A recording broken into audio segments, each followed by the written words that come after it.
Today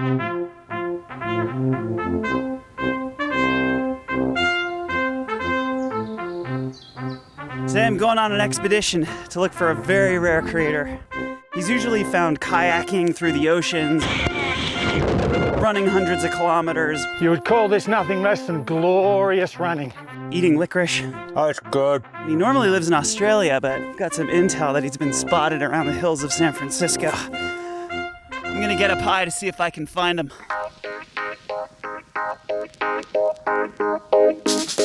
I'm a bit of a misfit for YouTube, to be honest, and yet it's the best space out there at the moment that kind of fits.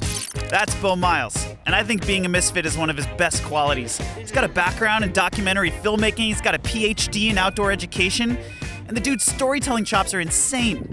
Great storytelling is just reduction. Let's say it's a 20-minute rough cut. We'll try and cut that down to 12, and then we flourish it again to 14. Let it breathe.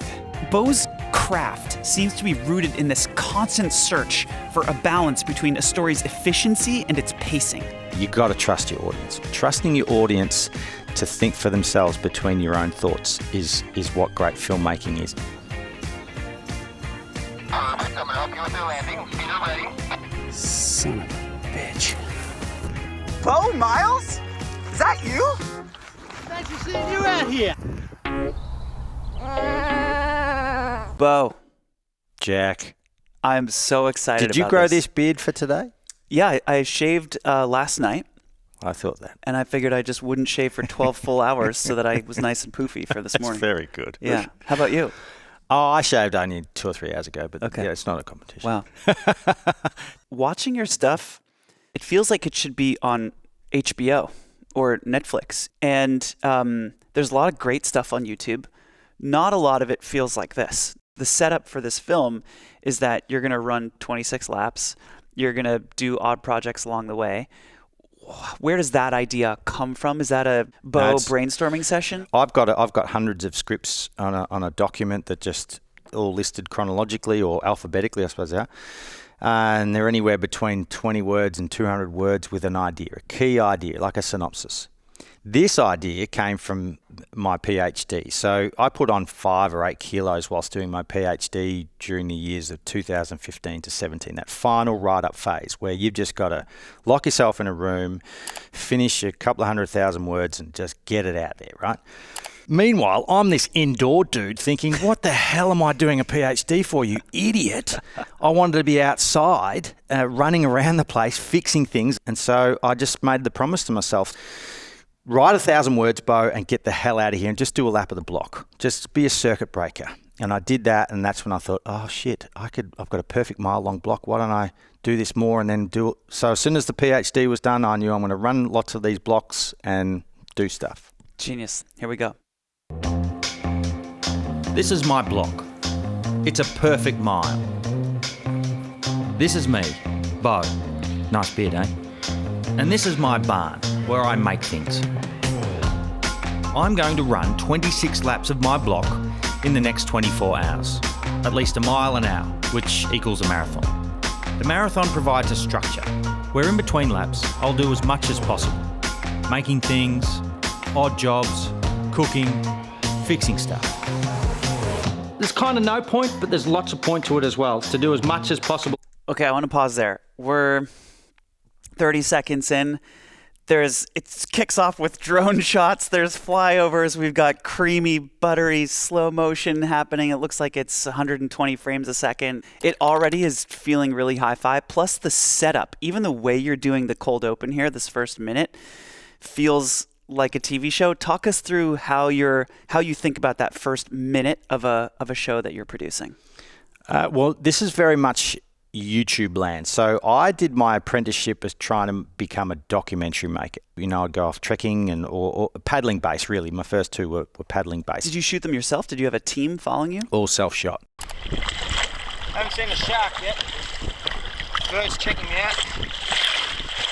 And that's a very different thing too. When you're having to shoot yourself, everything's pretty static.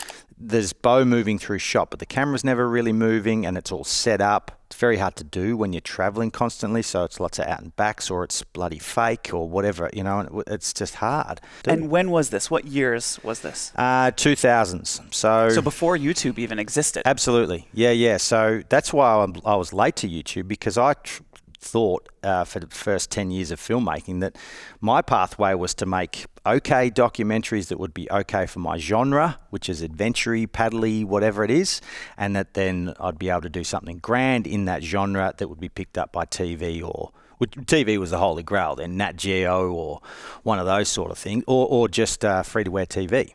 Now, the thing with that is when you come from that school of thought, or you've kind of got this hard wiring that's what success looks like, you also have 5 or 10 minutes or an hour to appeal to or to tell your story. They're not just clicking away in 10 seconds if they don't like it. So this whole new genre of, okay, now you've got 20 or 30 seconds to tell your whole story, often put your best foot forward. They need to know what you're doing, the key characters, etc., etc., etc. This was the first film that really exaggerated that you have 1 minute to really, and it's pretty much our policy now, we just give a good 1 minute up front. And when you say we, who is helping with this production? Okay, so one of my ex-students, so I was an outdoor educator, I am an outdoor educator, I haven't done it for a bunch of years now, but Mitch, so he's the other half now, and half of these shots, if not more, are his. Okay, and then so Mitch, who shot some of this, did you edit this? Did Mitch edit this? Is it combined? Mitch is the editor, yeah, and he's a gun editor. And so I really trust him with his decision-making now. And, you know, so whilst I still direct and I want to know what's happening with the story, and I like some shots and not other shots, we share a really similar taste. You know, even in our music is a very similar taste. So it's a really good working relationship where the best of both worlds make a great film. And so, like, for this first minute here, is it Mitch's idea that the first minute needs to be really snappy and you need to introduce the characters, or is it your idea? Is it both? Do you guys arrive at that insight together? Because this is a 5-year-old film at this point. Not everybody was approaching YouTube like that then. We knew that we had to be pretty strong out of the gate. I'll script it all, and you know, this was the formula. And this was not my native instinct, so it's probably more Mitch's native instinct that we need to tell all this story first up. Whereas me as an old filmmaker, this can all wait. You know, I'll tell them what I'm doing, but that's about it, and then they can start to see all these things. Right. But that's not how it worked, and Mitch was pretty much onto that. And so, yeah, away we went from that kind of idea onwards. And when you say script, you mean like the voiceover? Yeah, voiceovers are heavily scripted, and I'll do them. I mean, we nearly always now make the intro last. Because you've waded through everything, you know exactly what the best points are, and you know kind of what to say. So we make the chronological film now usually, and then tack on the intro last. Let's keep watching. A day, lots of tasks, and to get back to being practical, get away from the screen. And I'm a bit fat, I want to lose the gut and do stuff that I've been meaning to do for ages. It's exciting because I have no idea how I'm going to feel in 24 hours. Okay, so this shot here, the audio changed from the voiceover to what we're seeing here. Do you script this kind of stuff, or are you just turning on the camera and sort of unloading? Okay, so what we do now, and this was our first real trial at this, that I never nail a natural voiceover. Where am I? What am I doing? Why am I doing it? I often don't say those things. I'll tell you, you know, what Plato said 2,000 years ago before I'm telling you why am I here. I'll gun barrel Mitch, and we'll do several takes where I try and tell him who, what, where, how, and why. Gun barrel? Gun barrel means look down the eye of the camera and tell your audience exactly what you're doing. Okay. And I try and I do a bunch of takes of that now, knowing that can get spliced in with the final VO, and it just gives that lovely in between, you know, so you've got reflective, post-reflective Beau doing voiceovers, trying to cobble it all together with something that was attempted then in the reel. And it makes it interesting too. So then you've got, and do you think about it like this? It sounds like you have like different types of blocks of media. You've got the gun barrel, here I am, here's what I'm doing, here's what's going on, where it's just like post thing where you're just sort of speaking your mind. You've got the voiceover, which you put in at the very end once you've filmed everything and you have a good sense of what's going on. And then you've got the sort of, some people call it like actuality, or like the actual documentary footage of the things that are happening. Are there other like categories of media that you're filming along the way, or are those sort of the main 3 categories of things that you think about shooting? No, you've nailed it. They are the 3. But I will tell you this. I do not like voiceovers. I've never liked doing voiceovers. It just makes for this incredible journey that has great symmetry. Cut. No. I do realise now that they've become a key part of my storytelling and needed, because I don't tell the obvious things often. So I've had to reverse engineer my own way of storytelling, because fundamentally I just want to go out and do it and say what's natural and say what's front of mind, and then that I'll live and die by that sword, and that's the story. But it's just in the YouTube format particularly, where you need to tell exactly what's happening, I think quite often you can't leave vagaries, particularly not up front. And then you just write something in a Google Doc or something and read it into a microphone? Is that yeah, what you do? and do lots of different takes too. So it'll start as 60 or 100 words or 7 or 8 lines, and that gets whittled down to 2 or 3. That's all filming is, right? So this was 24 hours, and we shot like bloody 10 hours worth of footage. Wow. And then it gets reduced to 17 minutes. So great storytelling is just reduction. Right. But you can cut too much too. You can cut too much to the bone. And so it's about what we'll often do. Let's say it's a 20-minute rough cut. We'll try and cut that down to 12, and then we flourish it again to 14. Let it breathe. So that's one of our techniques. I love that. I've never heard of somebody cutting too much on purpose and then adding just enough back in. I really like that sort of breathing process. It seems like you would find some really great insights about what is absolutely necessary in the story in order to deliver the meaning. Yeah, well, and you find out too where the weaknesses, where the holes are. Right.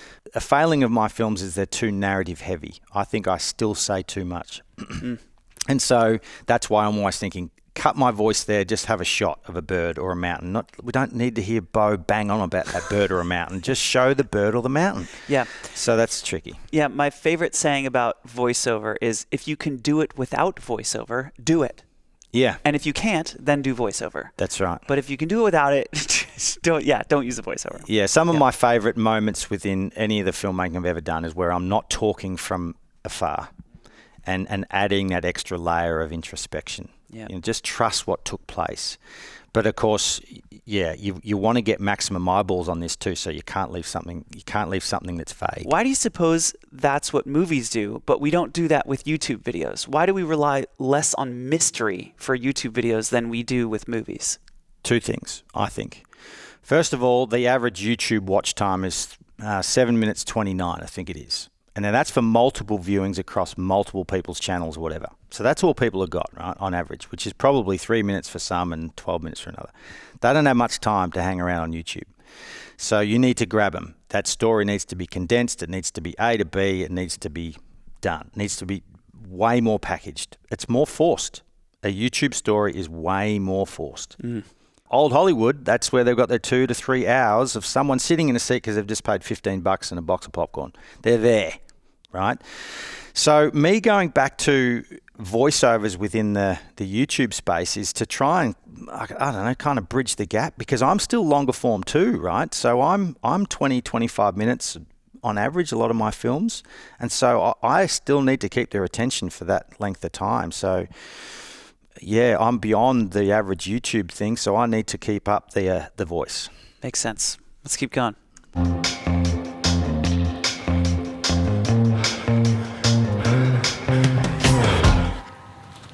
I'm going to make an outdoor table as well. So while we're here, I'm going to grab the legs of the table. And one. So a shot like this, it looks seamless. I'm just curious, like, how much of this is planned? You're walking up to the building. I'm going to make an outdoor table as well. So while we're here, I'm going to grab the legs. There's a cut on action right there, literally as your hand is going in.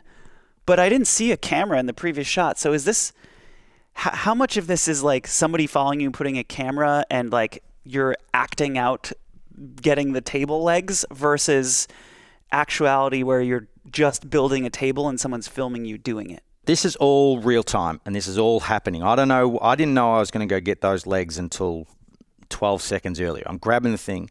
I'm in a bit of a manic state, and some of my best films I'm just dialed on the project. And you can tell, I'm genuinely into this project, right?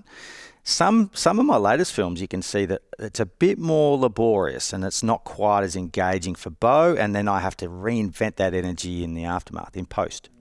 This one, I'm just all in, boots and all. Mitch and Chris, they just got to keep up. There are times when they see this and then they'll crunch down here on their knee. They'll take a knee and they'll get that close in tight shot, because we want wide and tight with everything we can do.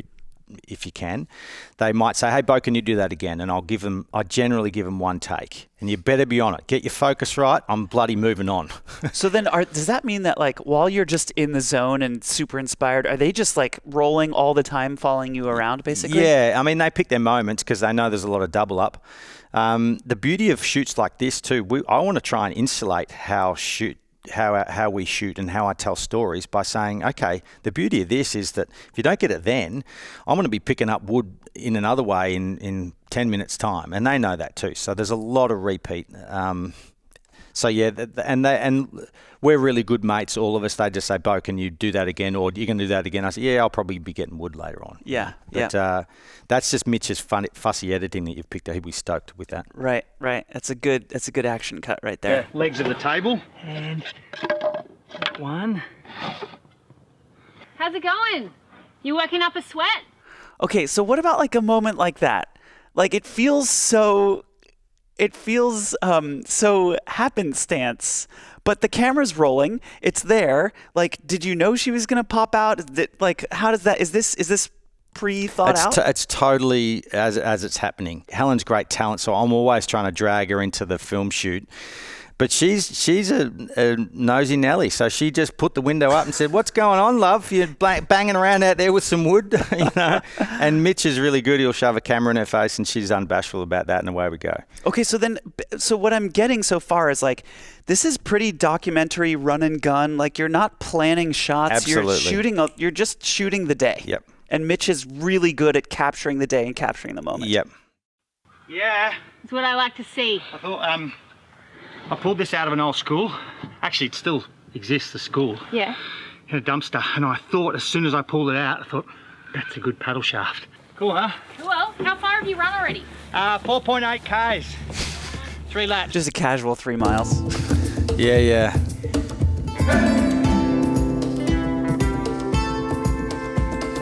Okay, how about these drone shots? So there's so many lovely drone shots. Are they just pulling up a drone throughout the day just to get different lights and different?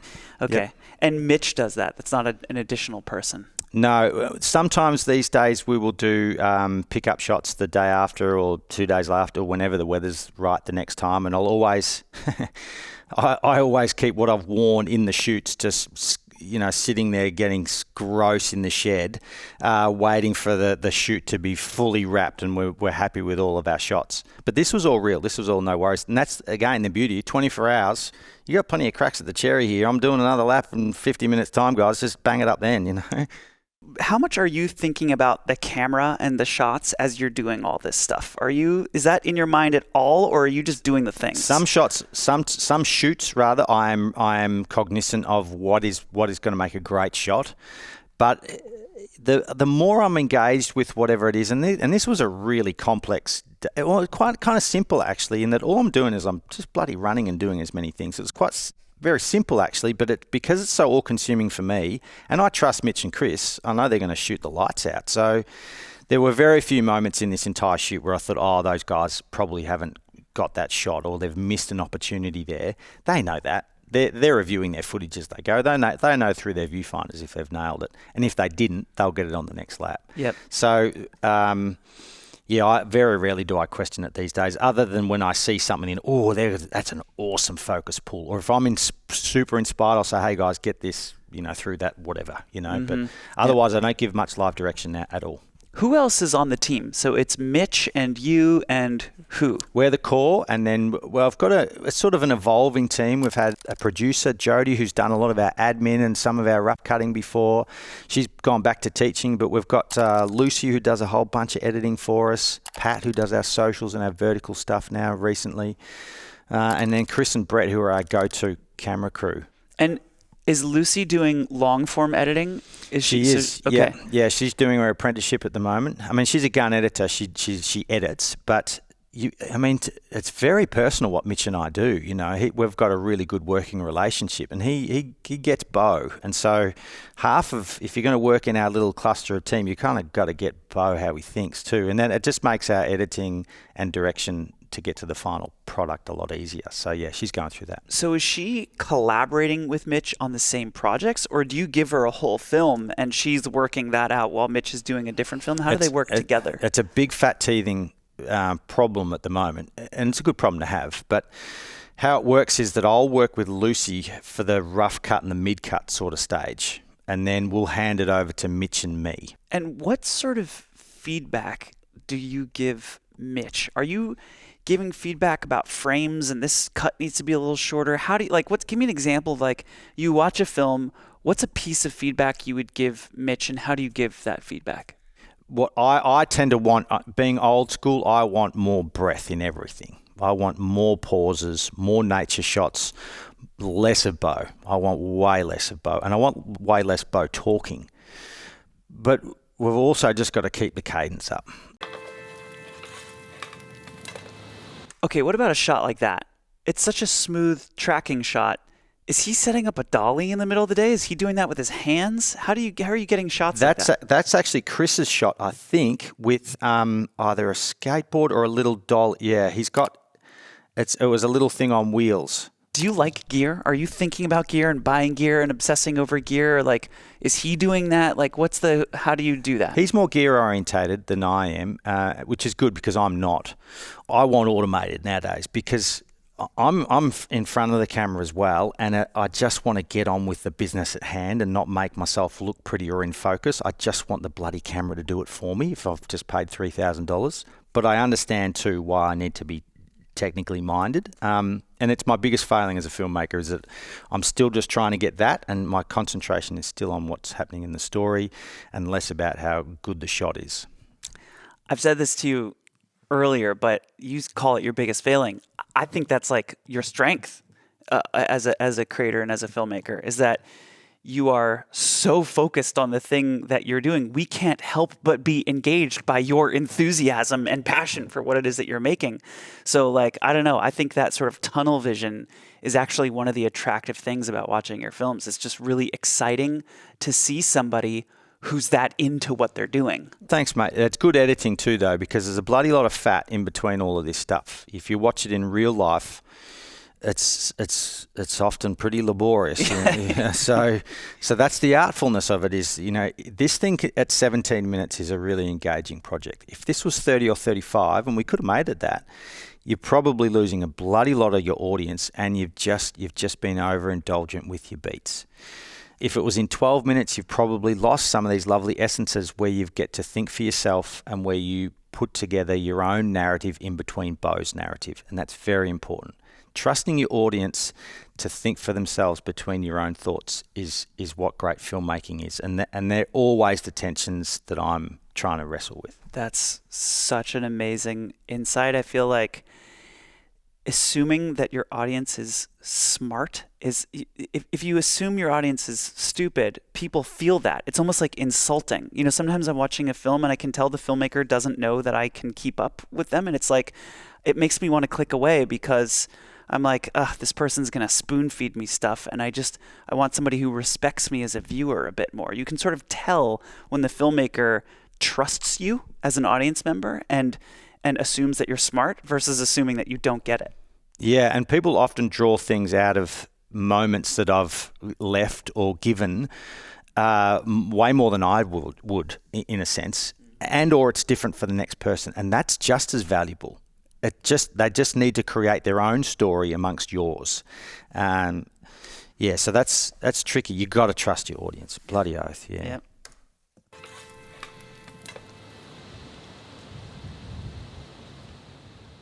Wood that's this long is useless to everyone. All the tradies in the world throw it out, but they're perfect for legs, right? So I've held on to these for way too long. They've been under the house. I've moved the bastards 5 times, and finally I can make a table out of them. These top pieces on now, and then dinner might be close. So even just watching this little bit here, there's 5 or 6 angles. He just must be running around the whole time, getting coverage of the entire thing as you're building. It seems like he's a very active cameraman. Yeah, well, this is Chris too. So we've got Chris. They did kind of shift work because they don't want to be in each other's shots. So if one's on it, the other one's off it. They're off downloading, recharging, whatever. So they just sort of did shift work for the entire 24 hours, Chris and Mitch. That's the strength of this shoot too. You've got two different dudes doing quite different things, doing their own business. And what's the relationship with Chris? How did you get him involved? My dad runs an antique store down the road, and he used to sell my DVDs of my Africa trip, Africa by kayak. He had a big stack of DVDs down there collecting dust, and Chris came through and bought one. Chris was the editor of an adventure magazine. Bought that, reviewed my film. It didn't pan it too bad. I think he gave it 3.5 out of 5 stars. And anyway, I reached out to him and said, "Oh, thanks for the review, you bastard," or "you good bloke." I don't know what I said. And we struck up a bit of a friendship. And then, yeah, he rocks a camera, and he's a great runner too. So he's able to keep up with me on my endeavours. And I really like his company. And, yeah, so he's now our go-to shooter. And can you tell me a little bit about the financial relationship here? So, like, sounds like you have a business partner who's Mitch, and you split profits and expenses equally, I'm assuming. Okay. Yeah, we're 50 cents. Yeah. Okay, got it. And then what's the relationship with everybody else? Are they employees? Are they contractors? Like, how does that work? Contractors. Yeah. I trust Mitch with a lot of the cuts now because I trust him, and it's 50 Cent his film too, so that's good. Just you do that, and I'll just have my say when I really feel for something, and when the narrative really needs to be stirred personally. Soup and damper. What a beautiful night to run. Oh, you picked the best That's time. amazing. Never planned a tree at night either. That's kind of cool. Don't know if it tastes any good. And that could be all show. And Wow, that might be looks like, really good. Might be like the Griswold's turkey. You go open and it just collapses on itself. Good base for the soup. Yep. Not quite sure what the black bits are. I think that's just bush pepper. That is so good. Yeah. She's hilarious. I mean, just those pants alone. Okay, quick question about all of this in the context of marriage and Helen. How involved is she in your videos? She's so vague about whatever. She has no idea what my day-to-day really looks like. She's like a bit player in my life, which is, when I say that, 20 hours a day we're sharing together. But and I'm much the same with her business. She's the managing director of a business, and I only see a tiny sliver of what she really does in that business. And so she just trusts me entirely with it, and she's brilliant. She loves weird stuff, and she likes me coming up with strange ideas, and she seems pretty happy with that. You're not going yet? Just, she's going to warm up. This is good. This is part of my plan. Go right down the hill, Dale. Just do a few. Go down there a bit. Hurry up, it's raining. She just goes along with stuff. It's awesome.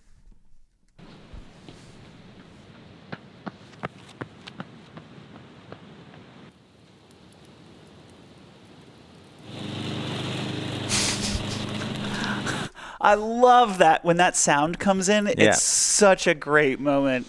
Do you know that's going to be a funny moment in the film? No, I not when I'm doing it right. I knew the whole evening was pretty weird, that I'm doing the bloody lawns and yada yada. But and when we first mixed this, Mitch does a rough mix to give our sound editor an idea of how to mix it, and then he stripped it right back so that it was just me coming in, or you heard the sound way earlier. So that had to be that was a re-edit. So Mitch sent it back saying, "No, we want the impact of no. So the timing in that was everything, and that was a Mitch sending it back. Yeah. It's such a funny moment. It's good. Sound editor. Yeah, sound editor for your films. I mean, who bloody YouTubers get their sound mastered, engineered? But we do, because we often show these in cinemas as well. So we just get the package done, and then it can go to YouTube, and we can use it in various ways for the rest of its life. You show these in cinemas. Yeah. Where in cinemas? So I do, because YouTube doesn't pay the bills now. We've gone sideways a bit, and I now show a lot of these films in cinemas before they get shown on YouTube. And so you just upload a video to your YouTube channel telling people, "Hey, we're going." No, I call them secret screenings. This is where the magic happens, eh? I don't tell them anything. I just say, "Hey, I'm turning up to your bloody theatre, and I'm going to bring 2 or 3 films. None of them are finished, but before they go to YouTube, they're very watchable. Come along, and I'll show them to you. I'll tell you backstories and a few funny quips about them. There'll be a Q&A. pay your dollars, and that now earns more money than YouTube. I get a lot of tins of beans, loaves of bread, and spotty bananas brought to me at shows and licorice because people know I like it. That's an amazing invention. Lots of people do shows. Musicians do shows. Podcasters do shows. You're the first narrative YouTube filmmaker I've heard who does shows. You go on tour. Yeah, we tour. Last year we toured New Zealand, North America, and Australia, and this year we're about to do Australia again, and we'll do Europe next year, and it's a full-on thing. And we kind of stumbled upon it, I must admit, and it's tough because I just want to make films, but I also need to make money, and so there's tension at the moment because it means I'm going to be away again, and it feels like robbing Peter to pay Paul when I'm buggering off to show films that are already shot and are almost made, and I'm not shooting new films. It's purely to make money in a sense, but it's a good formula. People tend to love it, and we've kind of cornered the market, or it's a new thing. It's awesome. This kooky old farmer, Cliffy Young, he used to run around his paddocks with his gumboots on. I'm not sure what today was. I know it was full. I've got chafe. I'm going to sleep like the dead. It was a really thoughtful, thinking, doing day. What a great experiment.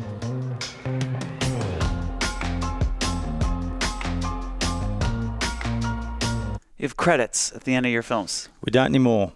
The YouTube, we've since talked to people that own YouTube, run YouTube, get a wage by YouTube, and they said cut the credits. Cut the credits. So we don't have any. Yeah, it used to.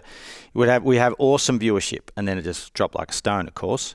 And so we don't. We allow 3 or 4 seconds now for any kind of something at the end.